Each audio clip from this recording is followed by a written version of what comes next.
A prison officer with epilepsy was dismissed because he couldn't carry keys or work alone. He took them to tribunal, representing himself, and won over £444,000. Here's what happened. This is Mr. Mullinger, prison officer since 2019. November 2022, he had a seizure. January 23, diagnosed with epilepsy.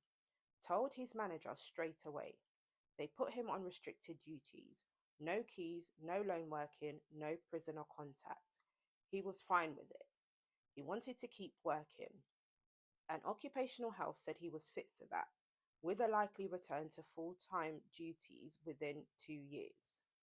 Then, March 23, he had 2 days off sick, migraine and dizziness linked to his epilepsy.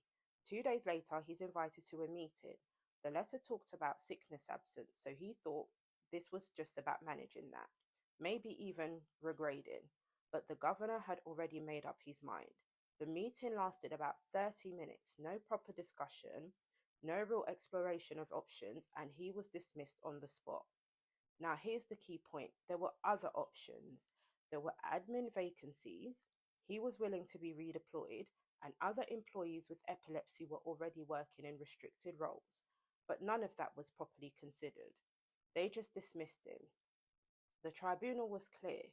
Redeployment was a reasonable adjustment, and they could have arranged escorts so he didn't need keys, adjusted duties so he wasn't working alone, and even looked at access to work funding.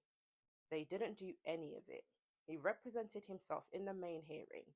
No barrister, no solicitor, and he won. Failure to make reasonable adjustments, discriminatory dismissal, and unfair dismissal. He was represented at the remedy hearing where compensation was decided. Total compensation after interest and grossing up, over £444,000, all because they didn't make adjustments they could have and should have made.